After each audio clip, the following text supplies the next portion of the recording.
শেফালি মারা গেছেন, এটা আসলে খুবই দুঃখজনক ব্যাপার। কারণ তার যে মোস্ট পপুলার গানটা কাটা লাগা,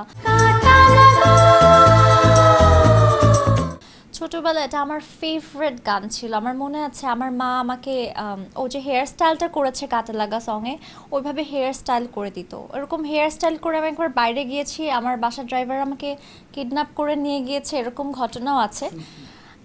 আচ্ছা, আচ্ছা, কিডন্যাপের ঘটনা হচ্ছে আমি শেফালির অনেক বড় ফ্যান ছিলাম। সো ওরকম হেয়ারস্টাইল আম্মু করে দিয়েছে যে আচ্ছা ও একটু বেড়াতে যাবে ওর ফুপির ইউনিভার্সিটিতে।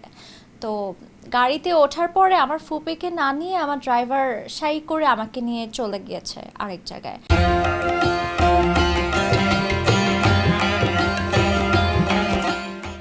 আমার বাসার সবাই তো ভেবেছে যে আমাকে কিডন্যাপ করা হয়েছে। তারপর পুলিশ এইটা সেটা এসে অনেক কাহিনী, ছোটবেলা আমার খুব একটা মনে নেই, বাট এরকম কাহিনী ছিল। সো শেফালি বা কাটালাগা রিলেটেড যে কোনো কিছু আসলেই আমার কাছে মনে পড়ে হচ্ছে ওই স্মৃতিটা। শেফালি মারা যাওয়ার পিছনে অনেকে বলছে সে সারাদিন কিছু না খেয়ে একটা অ্যান্টি এজিং ডোজ নেওয়ার কারণে নাকি তার কার্ডিয়াক অ্যারেস্ট হয়েছে। আবার মনে হয় প্রতিটা বয়সের একটা সৌন্দর্য আছে।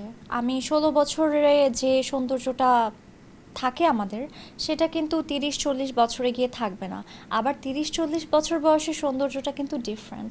অ্যান্টি এজিং যেসব মানে এক্সট্রা জিনিস ইউজ করা হয়, আমার মনে হয় এটার লং টার্ম এফেক্ট আমাদের শরীরে পড়ে যায়।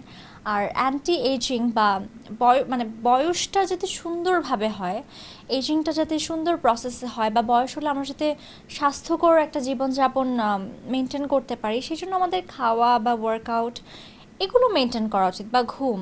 কিন্তু একটা সাপ্লিমেন্ট নিচ্ছি যেটার লং টার্ম এফেক্ট হবে কি হবে না, এই ধরনের কোনো কিছু খেয়ে আমার মনে হয় না বয়স ধরে রাখার দরকার আছে।